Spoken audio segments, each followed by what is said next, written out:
The Empire stands united. Long live our kingdom. All hail the Emperor. God save the King. அன்பு தமிழ் மக்களே வணக்கம். ஈரானில் நிலவி வரும் எனர்ஜி கிரைசிஸ், அதை ஒத்துக்கொண்டுதான் ஆக வேண்டும், அதை மறைக்க முடியாது என்று பெசஸ்கியான் கூறியிருக்கிறார்.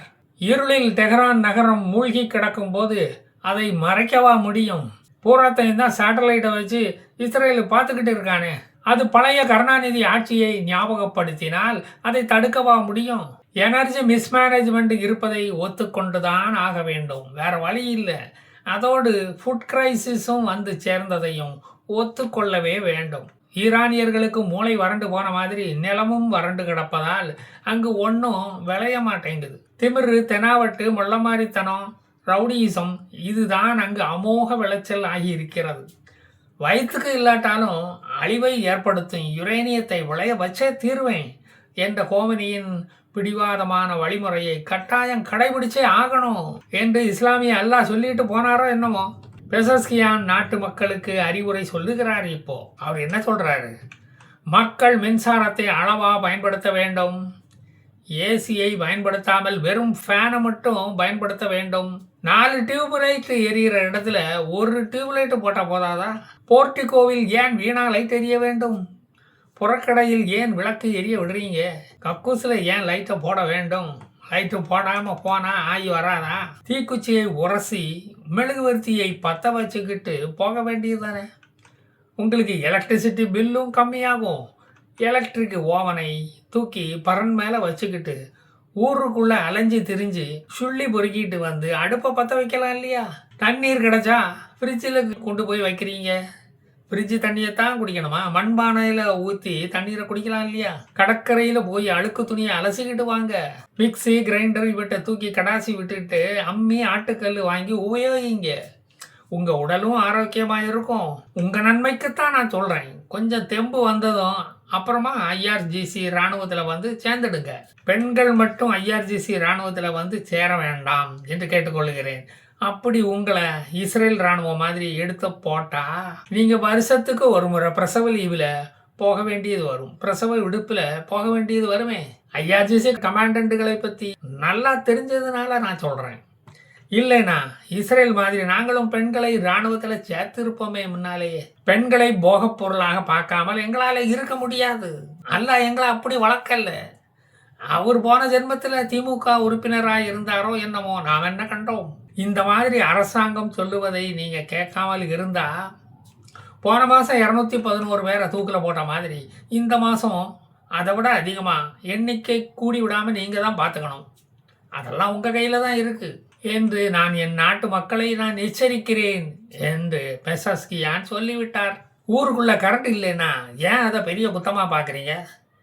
பெரியார் வாழ்ந்த காலத்தில் காட்டும் பிராண்டிகளாக வாழ்ந்த தமிழர்கள் என்ன mixie, grinder, fridge, washing machine, AC, dishwasher என்று ஆடம்பரமாகவா வாழ்ந்துக்கிட்டு இருந்தாங்க? வேப்பங்குச்சியில் தானே பல்லே துளக்குனாங்க. விறகு அடுப்பில் பூன்னு ஊதி குழலை வச்சு ஊதிக்கிட்டு தானே இருந்தாங்க. அதனால தானே அவனை நான் அன்னைக்கு காட்டுமிராண்டி என்று சொன்னேன். அதை போய் ஒரு பெரிய குத்தமாக தூக்கி பிடிச்சிக்கிட்டு இப்போ கொஞ்சம் பேர் வாரானுங்க. கடவுளை கும்பிடுறவனை முட்டாள்னு சொன்னேன். ஆனால் ஜீசஸ் கடவுளை கும்பிடுறவன் முட்டாள் என்று சொன்னேனா? இல்லை அல்லாஹ் கடவுளை கும்பிடுகிறவனை அடிமடையன் என்று சொன்னேனா? அந்த கடவுள்கள் மேலே மிகுந்த நம்பிக்கை வச்சிருந்ததால நான் அப்படி சொல்லலை. இதிலிருந்தே என் மத நல்லிணக்கம் உங்களுக்கு தெரியலையா என்று பெரியாரின் ஆவியும் கோமனியின் ஆவியும் அங்கே பேசிக்கிட்டு இருக்காங்களாம். ஈரானின் பெரியார் கோமனியை கொண்ட பிறகு நாடு எவ்வளவு அதல பாதாளத்துக்கு சென்று விட்டது பார்த்தீங்கல்ல. கரண்ட் இல்லாமல் ஃபேக்டரிகள் மூடல், தண்ணீர் இல்லாமல் விவசாயம் மூடல் என்று ஏகப்பட்ட கலவரம். ஏதோ ஆற்காட்டு வீராசாமி அங்கே இன்னும் பதவியில் இருக்கிற மாதிரி எங்களுக்கு தோணுச்சு. மூத்திரத்தை வச்சு எவ்வளவு செடியைத்தான் வளர்க்க முடியும்? செடி கருகி போயுதுயா, அவ்வளவு விஷம் இருக்கு போல. அதில் வெளிநாடுகளில் இருந்து உணவுப் பொருட்கள் வருவது நின்று போனது. ஈரானில் இருந்து குருடாயில் வெளியே போகாததால் ஈரானின் பொருளாதார வளர்ச்சியும் குருடாகிவிட்டது. இவ்வளவு நாளும் தடையின்றி போய்கொண்டிருந்த எண்ணெய் கப்பல்களுக்கு என்னைக்கு அமெரிக்கா டோல்கேட்டு போட்டு வசூலிக்க ஆரம்பித்தானோ அன்னைக்கு பிடிச்சது வேண. அன்னைக்கு ஆரம்பிச்சது இந்த பிரச்சனை. இப்படி எல்லா பிரச்சனைகளுக்கும் காரணமா இருந்துகிட்டு நாங்க தான் அதுக்கு காரணம் என்று குத்தம் சொல்றான். ஏதாவது ஒரு கிராமத்துல போய் வடிவேலையும் ஊர் மக்களையும் கூட்டி பஞ்சாயத்து பண்ணுனா தான் இந்த பிரச்சனை தீரும் போல இருக்கு. வெளிநாட்டுல இருந்து வரும் மருந்து பொருட்கள், மிஷின் ஸ்பேர் பார்ட்ஸ், எலக்ட்ரானிக் பொருட்கள், பால் பவுடர், அரிசி, மைதா மாவு எல்லாம் வரத்து நின்று போனதால நம்ம நாட்டு மக்களை பட்டினி போட்டு கொள்றான் இந்த அமெரிக்கா. இதை யாரும் கண்டிக்க மாட்டுக்காங்க. இது ஐநாவில் போய் முறையிட்டா நாங்க வேணா அங்க வந்து பொங்கி போட்டு உங்களுக்கு கஞ்சி ஊத்தவா என்று கட்டத்துறை கிட்ட பேசுற மாதிரி சொல்றான். பேரிச்சம்பழத்தை தவிர வேறு எந்த பழத்தையும் திங்க முடியாதபடி பண்ணி விட்டானே இந்த இஸ்ரேலும் அமெரிக்காவும். இவனுக்கட சும்மா விடலாமா? அதனாலதான் நாங்க அவனை தாக்குறோம். எங்க பக்கம் உள்ள நியாயத்தை எவனுமே புரிஞ்சிக்க மாட்டேங்கிறாங்க. ஈரானில் நீர் வறட்சி சமயத்தில் நிலத்தடி நீரை அளவுக்கு அதிகமாக உறிஞ்சி டேங்கர் லாரிகளில் ஏற்றி ஊர் மக்களுக்கு அதிக விலைக்கு ஈரானிய மந்திரிகள் விற்றார்களாம். நல்ல காசு பார்த்தார்களாம். தமிழக மந்திரிகளுக்கு ஈடு இணையாக பல ரூட்டுகளில் பஸ் ஓட்டுவது மாதிரி இங்கு ஈரானிய மந்திரிகள் பல டேங்கர் லாரிகளை ஓட்டுனாங்களாம். ஃபெஸ்டிவல் சமயத்தில் பஸ் டிக்கெட் விலையை கூட்டி விற்று காசு சம்பாதிப்பது மாதிரி டிமாண்ட் அதிகமாகும் போது தண்ணீர் லாரிகளின் தண்ணீர் விலையையும் அதிகமாக்கி கோடிகளில் புரண்டார்கள் இந்த மந்திரிகள். இவ்வளவு செஞ்சும் எப்படியும் நமக்கே ஓட்டு போட்டுடுவான் என்ற அவர்களின் தன்னம்பிக்கையும் வீண் போகாது. சரஸ்வதி கோயிலை இடிச்சவனுக்கே ஓட்டு போடும்போது இதுக்கு போட மாட்டானா? ஈரானிய மந்திரிகள் இதற்கென திமுக பாசறையில் பாடம் பயின்றவர்கள். சும்மா ஒன்றும் இல்லை, சும்மா ஒன்றும் வந்துடாது இந்த தைரியம். இந்த இஸ்ரேலும் அமெரிக்காவும் ஆயில் பைப் லைன்களை உடைச்சா மாதிரி தண்ணீர் பைப் லைன்களையும் குழாய்களையும் உடைச்சு போட்டுட்டு போயிட்டான். ஐயா அவனை கேள்வி கேட்டா, அப்படியா அது ஆயில் குழாய் என்றல்லவா நாங்கள் நினைச்சோம், சே சே சே அது தெரியாம போச்சே என்று ரொம்பவும் வருத்தப்பட்ட மாதிரி நடிக்கிறானுங்க. இதையெல்லாம் இஸ்ரேலை ஆதரிக்கும் உலக மக்களுக்கு அராஜகமாக தெரிய மாட்டேங்குது. நாங்க வெரி சிம்பிளா ஒரு 1200 இஸ்ரேலியனை கொன்னதுக்கு ஒரே ஒரு நாள் தான் கொன்னோம்ப்பா. அதுக்கு என்னமா கண்டன குரல்லாம் எழுப்பினாங்க. தேமுதிக முரசை எடுத்துட்டு வந்து காது கிளிகிற மாதிரி அடிச்சு தூள் கிளப்புனாங்க. இதுக்கு மட்டும் ஏன் வாயை திறக்க மாட்டேங்கிறாங்க? 3,65,000 டேங்கர் லாரி டிரைவர்கள் கையில தான் இப்போ ஈரானின் எதிர்காலமே இருக்கிறது. அவனுக்கு துறைமுகத்தை நோக்கி லாரிகளை ஓட்டவில்லை என்றால் எந்த ஆறுமுகமும் கோமதி முகத்தை ஏறிட்டும் பார்க்க மாட்டான். ஈரான் கிரிப்டோ கரன்சியை வைத்து தான் டாலருக்கு பதிலாக ஆயில் ட்ரேடிங் நடந்து கொண்டு இருந்தது. இப்ப கிரிப்டோ கரன்சியும் மதிப்பிழந்து விட்டது. அவன் ஒரு அமெரிக்க டாலரின் விலை 13,14,710 ஈரானிய ரியால். ஒரு இந்திய ரூபாய்க்கு 13,805 ஈரானிய ரியால் கொடுக்கணும். அந்த அளவுக்கு ஈரானை வளர்ச்சி பாதைக்கு அழைத்து சென்று கொண்டு போய் விட்டது இந்த கோமனியின் குடும்பம். அதனால் தான் அல்லாவும் அக்பரும், நீ உன் நாட்டுக்காக உழைச்சி கிழிச்சு சாதிச்சது போதும், இங்க நான் வளர்க்குற நாயை வெளியில கூட்டிட்டு போறதுக்கு ஆள் இல்லை, அந்த வேலை இங்க இருக்கு, நிறைய மரக்கண்ணுகள் நட்டு வச்சிருக்கேன், அதுக்கெல்லாம் தண்ணி அரைச்சி ஊத்தணும், வா என்று அழைத்து சென்று விட்டார் அல்லாஹ். அல்லாஹ் மிக பெரியவன், 10 அடி 15 இன்ச்சு உயரம். இப்போது மணி இன்ஃப்ளேஷன் 105% போய்விட்டது. காய்கறி விலை 72% ஏறிவிட்டது. மக்கள் இரவில் வீதிகளில் டார்ச் லைட்டோடு தான் அலைகிறார்கள்.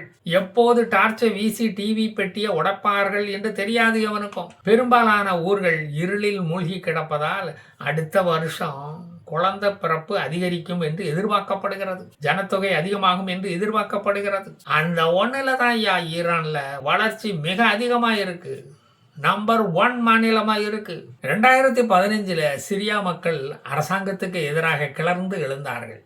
15 லட்சம் மக்கள் அடிதடிக்கு பயந்து வெளிநாடுகளுக்கு ஓடிப்போனார்கள்.